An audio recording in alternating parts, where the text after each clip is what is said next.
Ryan Reynolds here from Mint Mobile. With the price of just about everything going up during inflation, we thought we'd bring our prices down. So to help us, we brought in a reverse auctioneer, which is apparently a thing.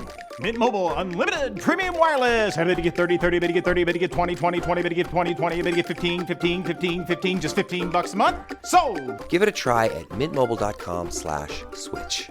$45 up front for 3 months plus taxes and fees. Promo rate for new customers for limited time. Unlimited more than 40 gigabytes per month. Slows full terms at mintmobile.com. This episode is brought to you by Indeed. We're driven by the search for better, but when it comes to hiring, the best way to search for a candidate isn't to search at all. Don't search, match with Indeed.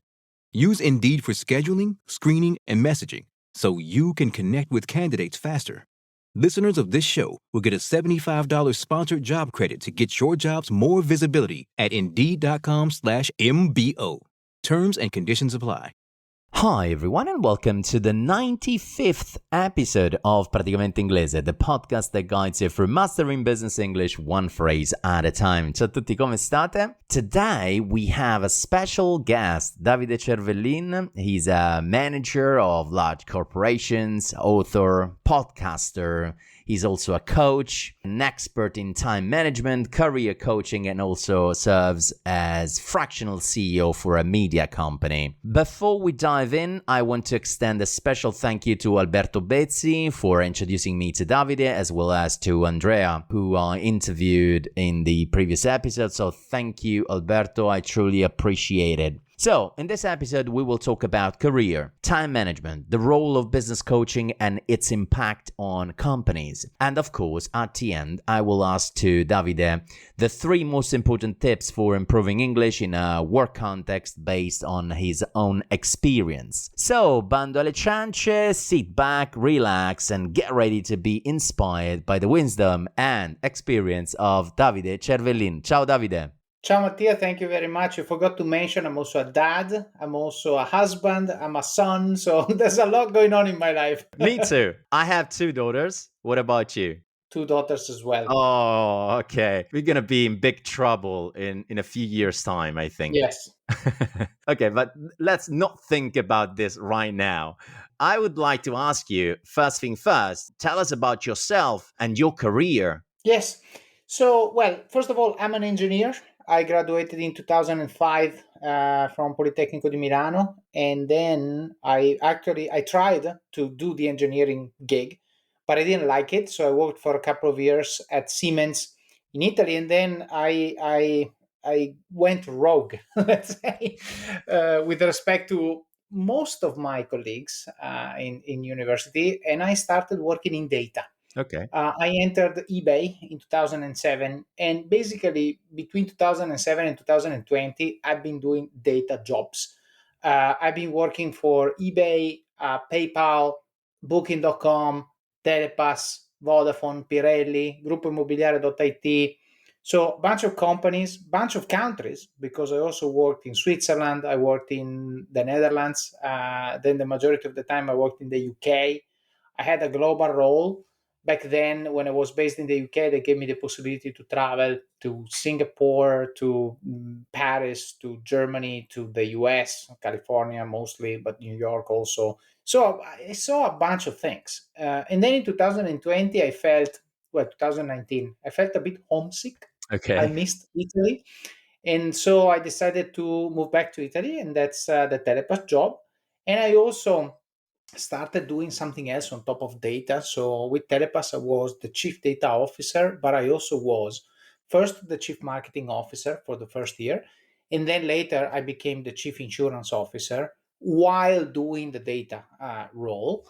And then my last job, which ended at the end of 2023, was I was the chief marketing officer for Gruppo Cairo RCS, so Corriere della Sera, Gazzetta dello Sport, and so on. And can I say you are a proper manager, Italian manager, working in multinational corporations? So it's great because you have all we need here. Also, I would like to ask you so many things during this interview in terms of tips to the audience and in general to people working right now in those kind of companies. But what about now? you are going through a different path, right? Yeah, exactly. So I'm doing exactly what you said. This is the perfect question that you are asking, and you're setting me up for, because now I'm taking all that I've learned in these companies and I became independent. So now I'm a consultant. I'm working for a few companies on different projects. I'm also a fractional CEO. That's a very recent gig. It started 3 days ago, so very, very fresh. Congratulations. Thank you very much. I'm the CEO of Chef in Camicia. It's a very Ah, nice. well-known social media, or let's say media, then mostly on social, but not just that. A media company, focusing on food, That is and very popular, right? it's very popular, and I'm very proud of having been chosen, because it kind of summarizes all the things that I love. I love storytelling, I love being helpful to people, and I love food. So that's exactly what the ethos of the company is about. And then I also, having spent so much time in corporate jobs, I also try, for example, helping small companies in understanding how to define processes that make them work more effectively and help them compete with bigger companies. And so, but those are like one-off gigs that might become maybe fractional roles, might become, I help you now and then see you again in next year, or maybe I help you now and then I'm gone. So it's really about finding, to me right now, what matters is finding people that appreciate working with me. It gives meaning to what I do, more so than being taken for granted Yeah. in a large organization, which is usually what happens.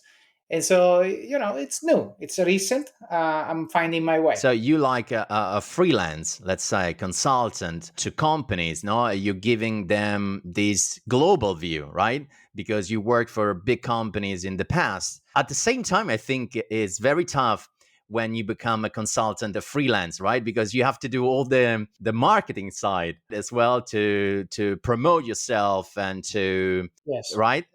Yes. So luckily, this is something that I've been doing. I mean, of course, it wasn't for that, but it's something that I've been doing for the past 6 years, because on top of my corporate jobs, 6 years ago, I decided to write a book. It's called Office of Cards. And then, by the way, it was in English because I was living in London when I wrote it and I wasn't planning on coming back to Italy. And then I decided, I was contacted by several people in Italy saying, "Hey, great that you wrote a book, but do you have it in Italian?" And I said, "Guys, I'm not going to translate it just because you cannot read a book in English." But I felt like I wasn't helping them. And so I said, "Okay, I don't want to translate it. What can I do?" And I started a podcast. That's what I did. That was 2019. So pre-COVID, pre-everything. And I started doing this podcast in which I interview people who somehow have made something good out of their lives. It could be anything. It could be chefs, it could be doctors, it could be managers, it could be founders, it could be whatever.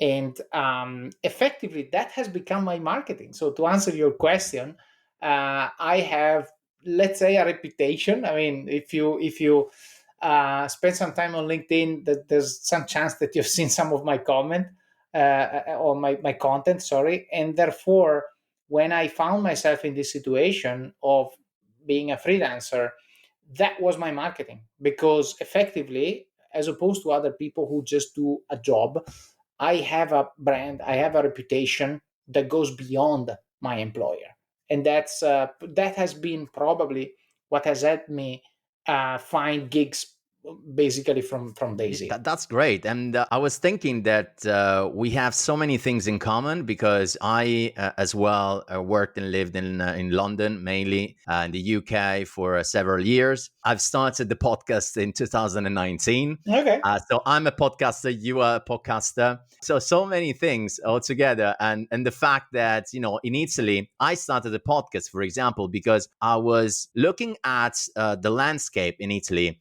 and so many people working, in big industries are struggling with English in general. Yeah. So the fact also now with this kind of interviews that me and you, we are both Italians, we speak in English, but it's far more simple than listening to maybe two British guys, talking. So that was the idea for me at the beginning. I remember you told me about something in relation also to the career. Last time we met online, you told me about that you are coaching as well people in terms of career, no? How to plan, how to move, what goals to set. Yeah. So what would you say on that particular part of your huge knowledge, let's say? Yeah, well, that happened as many things in my life, kind of serendipitously, because I wasn't planning on being a coach, doing coaching. But then some people, as I started doing my podcast, I started receiving comments like, "Oh, your content is great, but my situation is a bit different." Okay, what can I do, right? And so at some point, some guy said, "Hey, what if I pay you to help me out?" And I said, "Why not?" You Okay, know? yeah, of And course. so yeah, and so that's how it started. And I felt like, okay, of course I had a day job, so it couldn't be like a psychologist that says, okay, we do like a 10 sessions package or something like that, because I have no time. Kind of mentoring, no? For me, it's like it's a difference between like a shock intervention and then a gradual intervention. I'm a shock intervention because my objective is to be done in 1 hour, because that's the only way that I can sustain this and I can help as many people as possible. I don't want to have one person depending on me for a 1 hour call every week, right? I This is not me. It's, and by the way, I don't think it's helpful for the person to have someone like me, that, by the way, I'm not the softest touch guy that you know, and therefore say, hey, this is what I have to offer, I'm going to give it to you in 1 hour, and then it's on you. And then if you want to talk to me again in 6 months and tell me how it's going and there's new problems and I can help you with those, fine. But it cannot be something like therapy. I'm not going to So do that. let's say, for example, no, in Yeah, this 1 hour, what happened? What do you do? I mean, of course, in general, what kind of advice yeah, you try to give to people, and if there is something that is very common between all yeah, the people coming to yeah, you. yeah, yeah. So, well, first of all, I give no advice, because the coach's job is not to tell people what to do, Okay. but to help them see the consequences of what they think, of what they're planning on doing. And so, mostly, my coaching is about career. It's about someone that has a job they don't like, and what else can I do? Or maybe I have a job offer. Is it better? Am I seeing everything in an objective way? Or maybe how to negotiate like a promotion, or maybe a salary increase, or salary for a new job.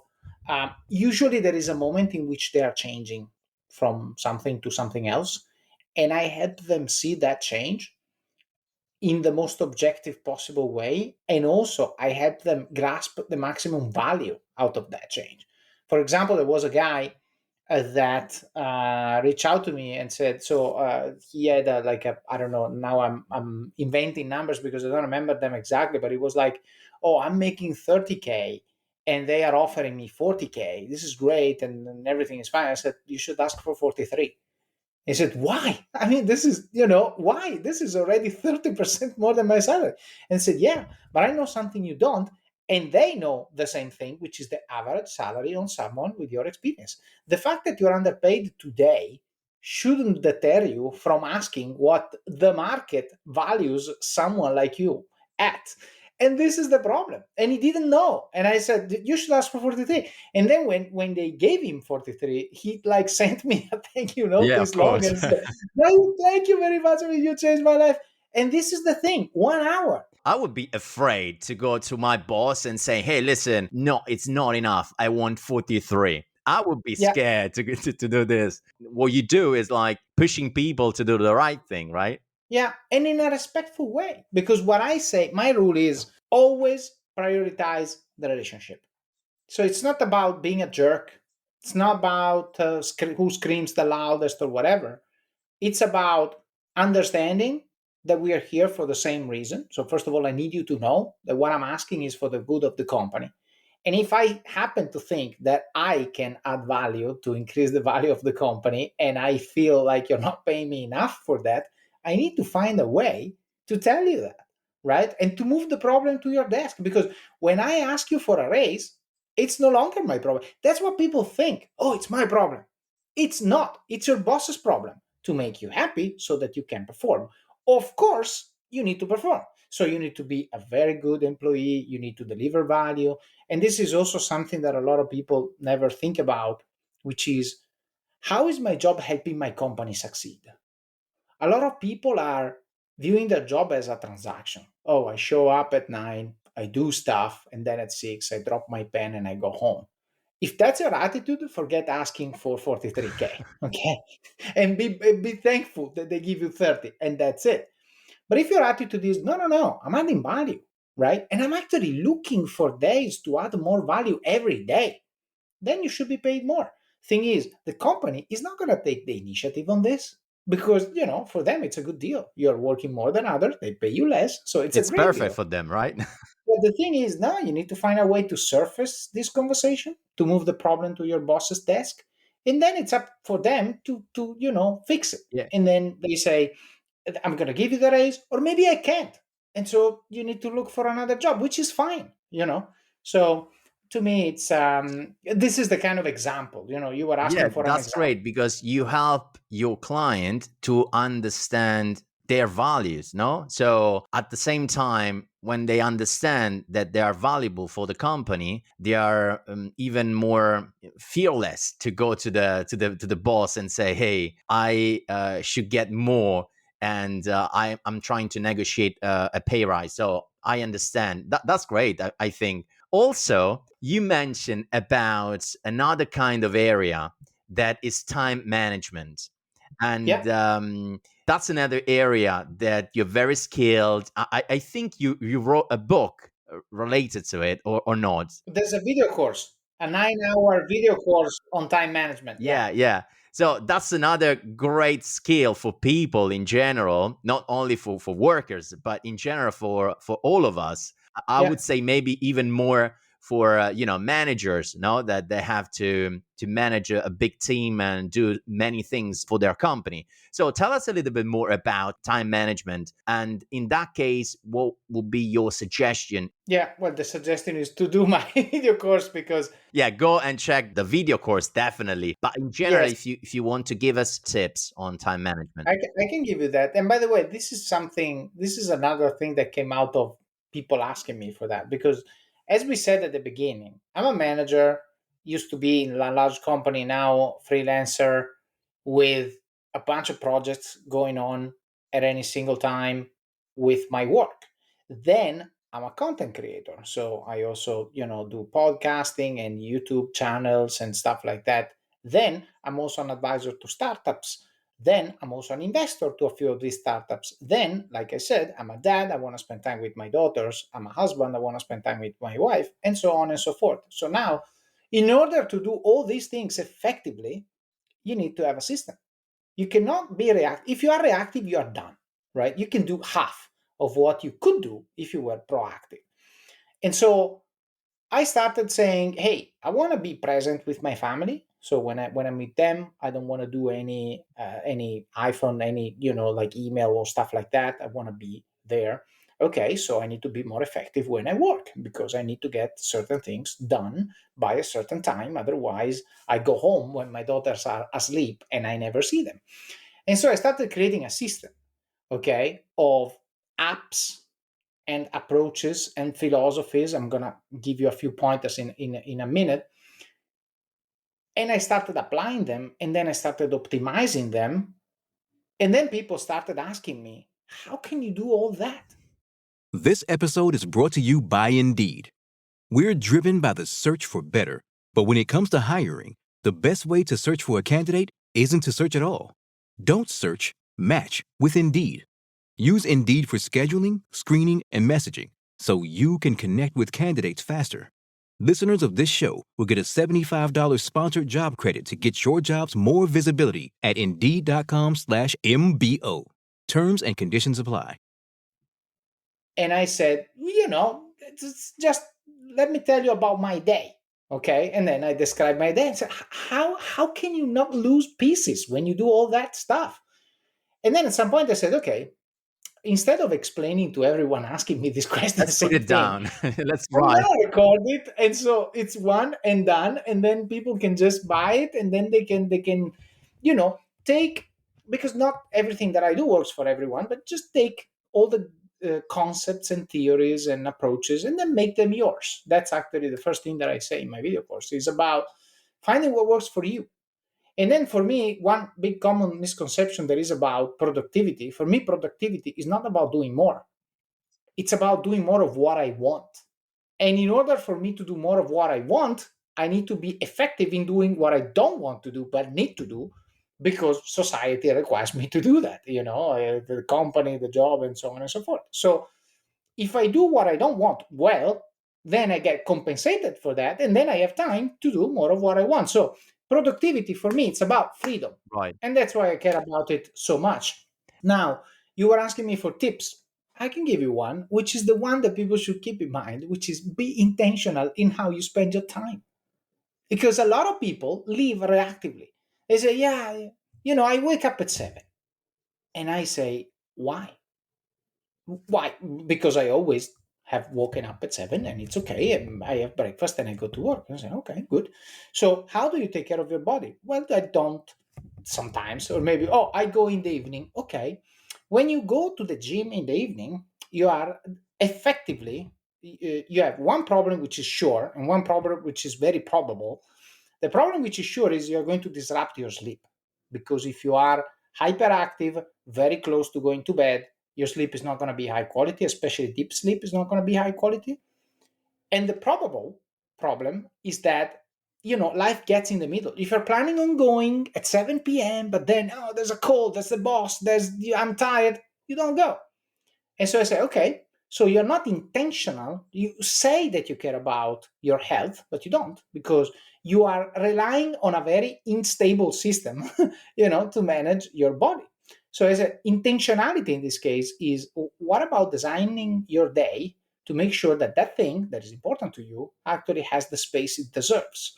And so in my case, I wake up at 5:30 a.m. and I work out from 6 to 7.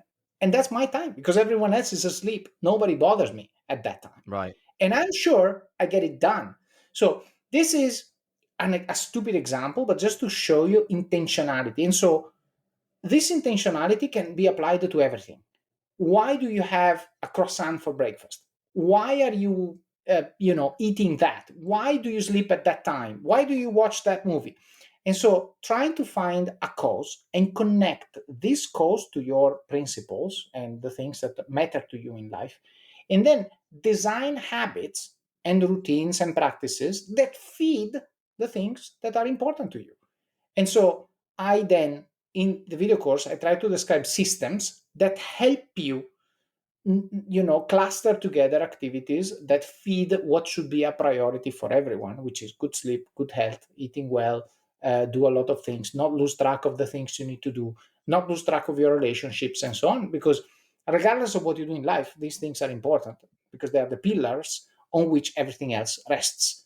And so, this is just to give you one example. Yeah, that's great. That's great. But you are part of the 5M club, right? Kind of, because I read a book a few years ago of this guy, something related to morning. Robin Sharma. Yeah. But I read the book after, so it's not. It was just a validation concept. If you think about it, no, as you said, if you wake up at 5:30 a.m. in the morning, you have that 1 hour and a half, 2 hours where your family is still sleeping. Of course, you could be productive straight away. You can take care of your body. You can do so many things. Of course, what time do you go to bed then? 9:30, and by 10 I'm asleep. Okay. Yeah, that's completely different approach to the society in general, no? That they go, maybe in Italy, I would say people on average, they go to sleep at 11:30, more or less. And I would say they wake up at 6:37, more or less. But then if you ask them why, they don't have an answer. This is the problem. Everybody does the same thing. So just because. And I said, why? Okay. Why do I need to do what? If other people are living unintentionally, I don't want to be one of them. And even if this means that maybe I have one dinner a month, socially, again, am I missing something? No. When I want to meet someone, I do lunch instead of dinner, and it's okay. And so for me, again, what I do is a means to an end. Mm-hmm. And so the question becomes, what is my end? And if my end is, to do the things that I said before, then having dinner out and then having, a lot of wine during that dinner, and then driving home at midnight and being super tired the next day, it's not coherent to my goals. Therefore, I don't do it. That's great. That's a great advice, I would say, for myself too. Yeah. We can do coaching if you want. No. I definitely understand your point. I think it's all about also discipline, because Yeah. if you put yourself, in a situation where I planned something and I'm stick to it, you need to have discipline, no? And sometimes it's not easy, but when you do it, that's great, because definitely change your life. This is actually the reason why what you said is exactly the reason why my course is divided in three pillars, each of which has eight or seven or eight classes. The first pillar is planning. And when I plan, I am one guy and I'm planning. So, for example, today, 7 p.m., I'm going to plan what I'm going to do tomorrow for a workout, for example. And now I'm planning. So now it's the moment in which I can decide if I'm going to work out, if so, what I'm going to do, and so on. Plenty of room for whatever decision I want now at 7 p.m. today. Tomorrow morning, I'm not planning anymore. Phase two, I'm execution. Execution is not about questioning what I planned the day before.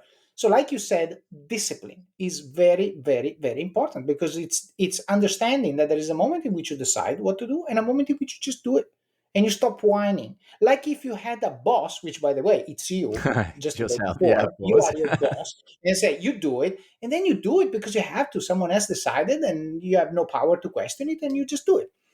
And then phase three is control, because again, discipline is fine, but if you hate yourself every day for 10 days, then it's time to go back to the whiteboard and say, maybe I need to change something. Plan again, Exactly. You don't change anything after day one, but if after day 10 you're spitting blood and you hate yourself every time you wake up and so on, then probably you need to adapt a little bit your system.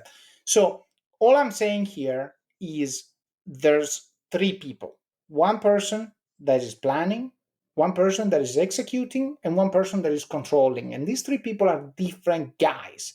And so when you are in execution mode, which by the way is 80% of the time, so it's the majority, you don't question and you don't review, you just do.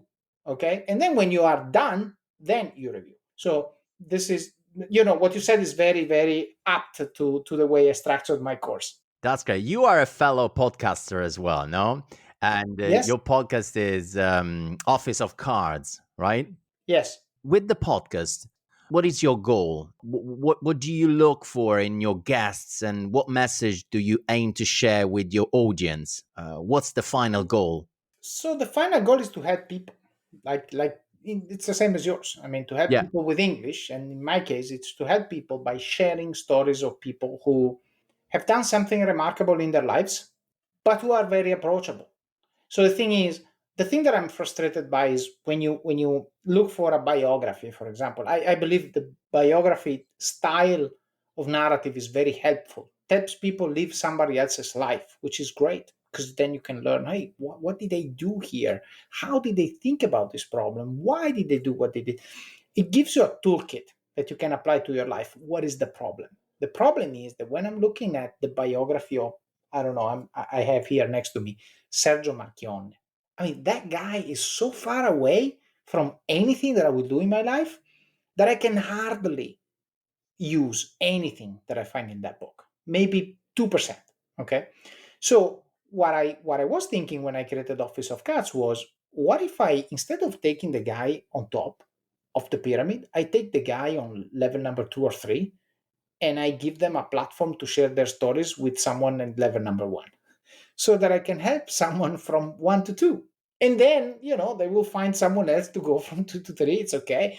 But I just want to be helpful to the guy or girl, of course, who has a desire to grow, but doesn't have the tools.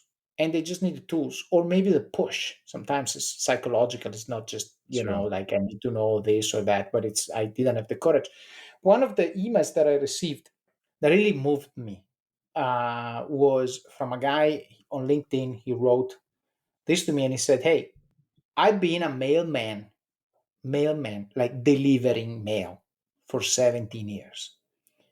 And thanks to your podcast, now I work in the back office of a construction company. It was my life. I didn't think I deserved that type of job, but I was tired, physically also tired from this delivery job, couldn't do it anymore, didn't have the courage to leave. Thanks to the story of X, Y, and Z, I decided to leave Poste Italiane, which, is like a job for life for many Yeah, people. true. And I took a gamble, and now I go home every night with my family. I'm happy. I make more money, and I have a career in front of me. And I'm 42. I said, "Wow, Yeah, wow!" that's great. I mean, that made. I mean, I'm emotional right now. And so the meaning of what I do is share stories that help people take the courage, but also that equip people with tools, practical tools that they can use to make a decision.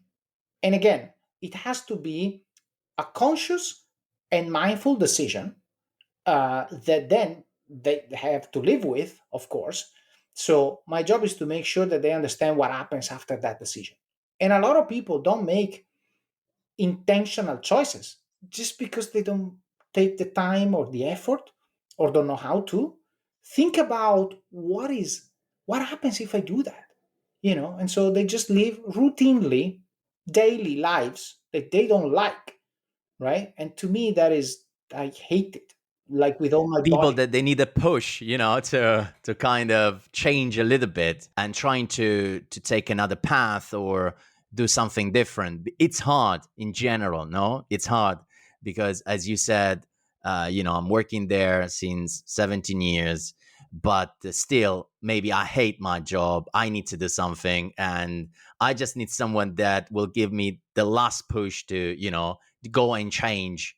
And that's great. Also, you are a business coach. Yeah. You mentioned at the beginning of the interview that you're having also kind of roles related to the CEO, fractional CEO. I mean, what are the characteristics of this role, and how does it impact the companies in general?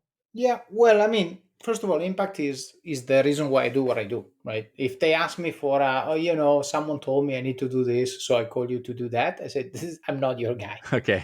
because to me, either there's meaning in what I do, and I leave you with something that you will use, or otherwise, we're both wasting time, and in your case, you're also wasting money. So I'm not your guy.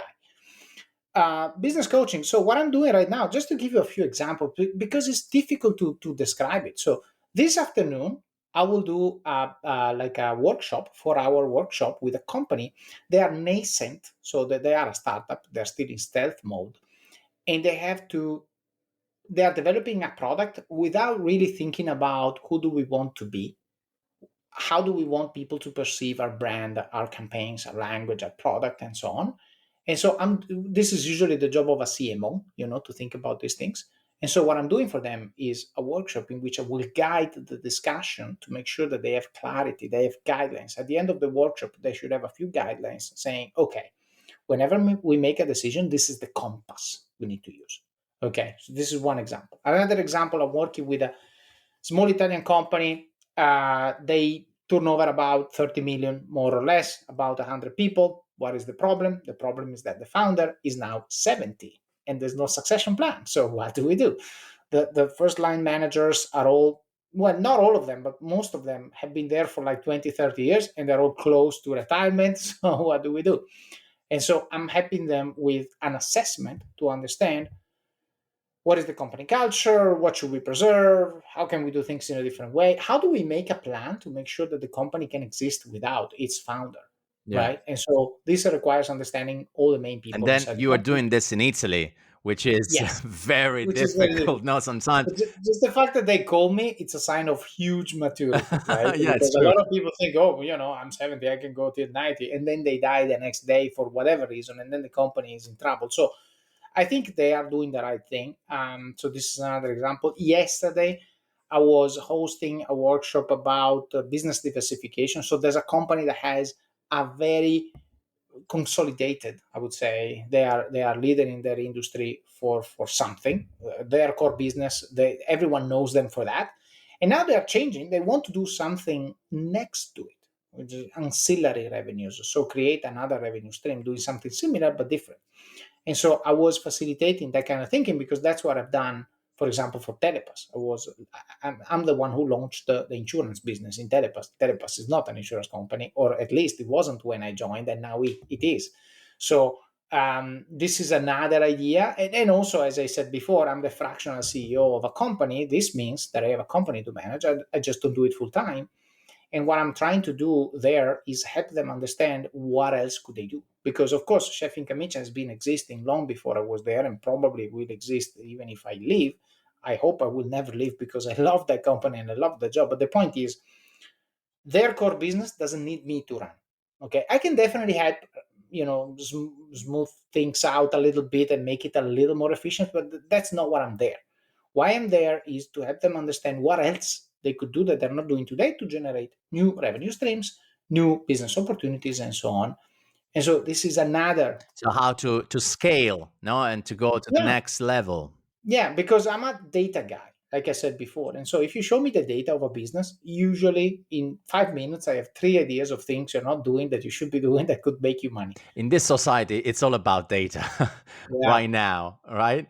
I Yeah. don't know. I don't know what you think about artificial intelligence. I know that we didn't discuss this before, but in Yep. general, the use of Chat GPT, for example, right now with data, the fact that you can feed, the chat with data, with spreadsheets and stuff like that.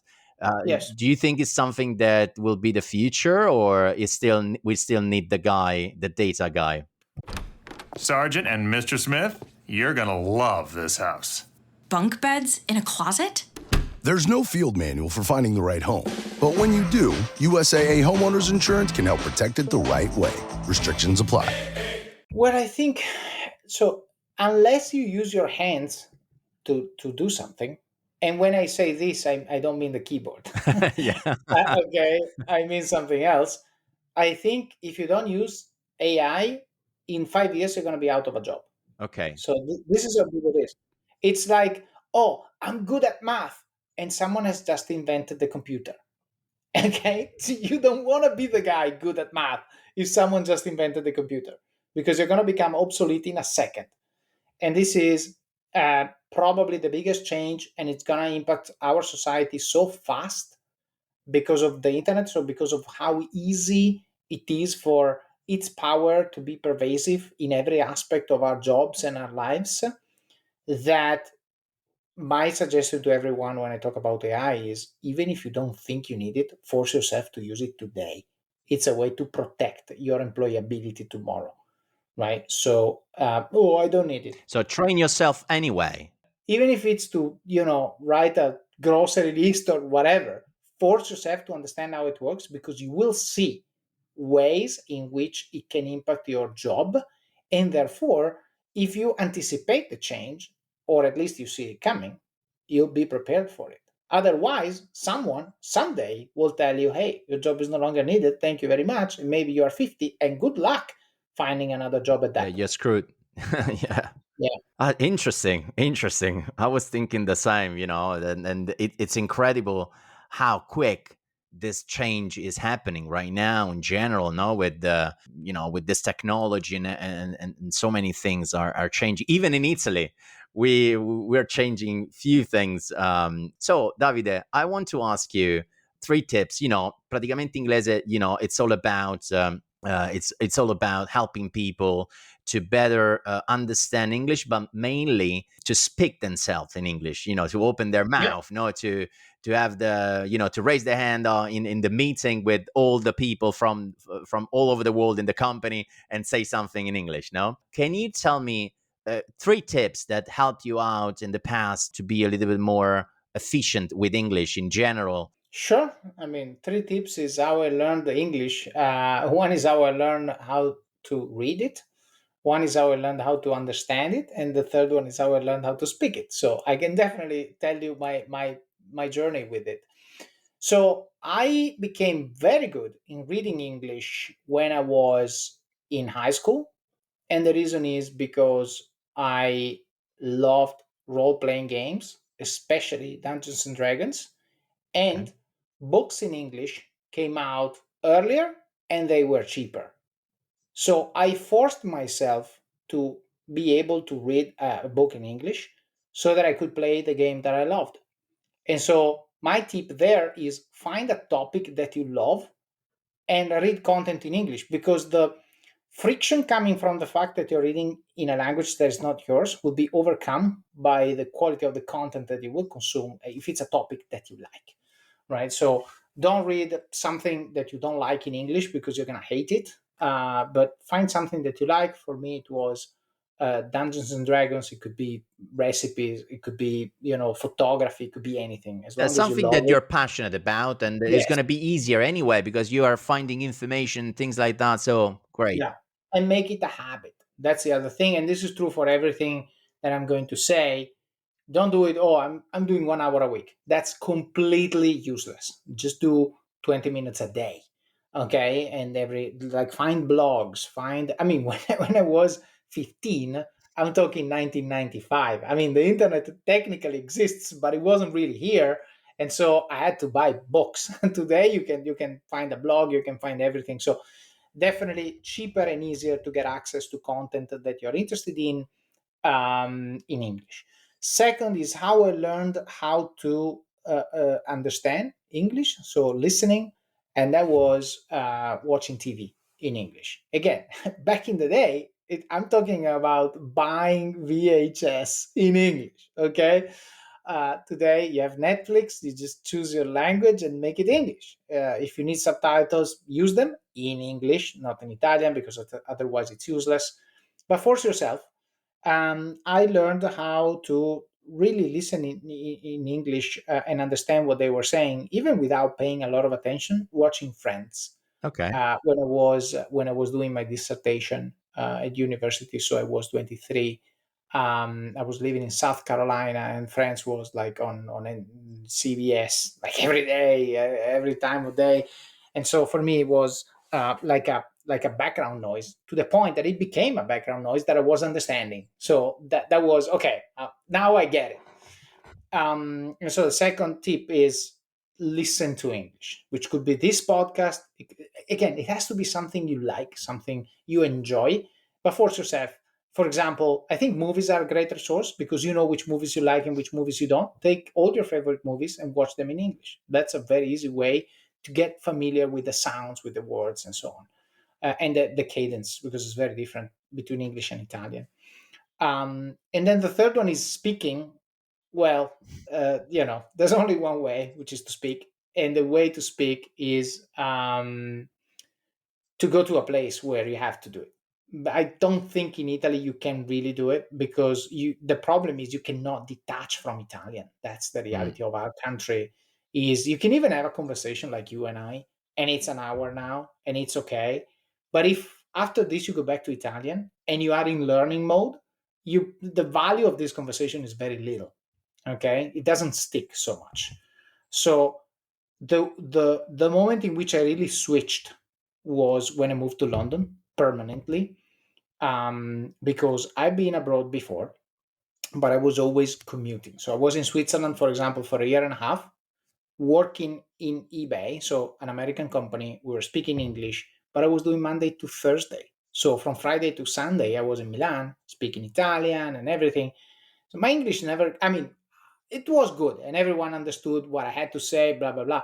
But when I moved to London, I remember a guy after 6 months coming to me and saying, wow, I mean, you really made progress. You're fast in expressing your thoughts correctly in English. And I said, okay, I didn't notice, right? But that was the result of speaking English every day, only that. And the only Italian that I spoke was at home with my then girlfriend, now wife. But I was, for example, actively looking to not mingle with Italians in London. I tried to say, no, I mean, at least in the beginning, Yeah. I need to force myself. And so make it hard so that it becomes easy. That's the essence of life. So everything new is hard, and then when it's not new anymore, it's easy. So you need to be exposed to English, and that's Yes. true because, for example, for myself as well, no, I was much better in English 6 years ago when I was in London, of course, because every day you need to speak and you are surrounded by people from all over the world, and you are speaking in English. That right now that I speak English mainly when I do these interviews and when I record my podcast. But it's fine because the fact is, the important thing is to be able to communicate. No, if you want to grow as a country, I think we need to be able to communicate with all the world, no, around us. And There's a difference between learning and maintaining. yeah, So speaking 1 hour a week is perfectly fine if you are already past the learning point and it's about remembering, maintaining, whatever. Your pronunciation will get worse a little bit over time, but you'll be able to express yourself whatever the situation if you have been able to do it for a certain time in your life. Problem is, if you're learning, no, in that moment you need to cut as many chords as possible with any language other than the one you're learning, so that you will be forced. Again, it's going to be hard, but then it becomes easy and it's very satisfactory. The last thing I want to ask you is where can we find you? So, because you mentioned so many things, Davide. So the Yes. podcast, the video course, the book, and so many things. But in general, where can we find you online and to continue after this episode as well?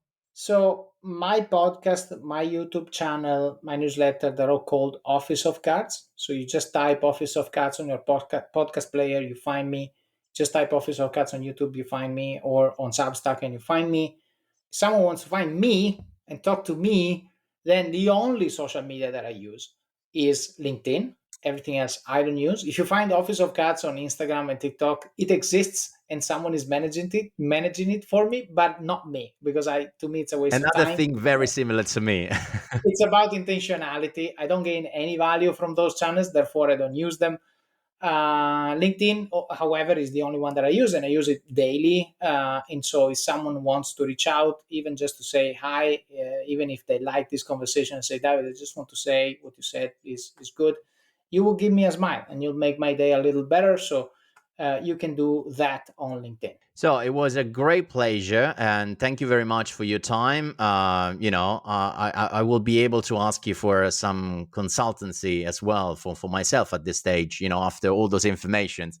My pleasure. But that was definitely great. I hope that you guys, had something that you can bring with you in your working life, career, and your next path, discipline, and also everything related to time management, to everything we spoke during the episode. So I hope that this will be helpful for you. So what else? Thank you very much, Davide, for your time. For all you guys, I'll see you in the next episode. I wish you a great and productive week ahead.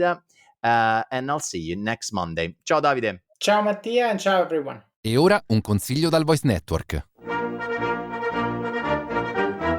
Ah, lo stivale italico, il paese più bello del mondo. Ma com'è che ci sono 6 milioni di italiani che hanno scelto di starne fuori?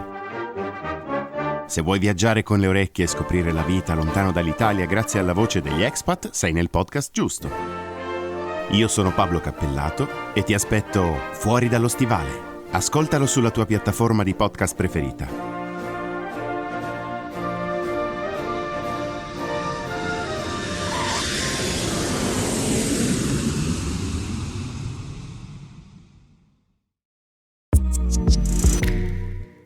Segui i podcast di Voice sulla tua app di podcast preferita. E se sei un utente Prime, ascoltalo senza pubblicità su Amazon Music.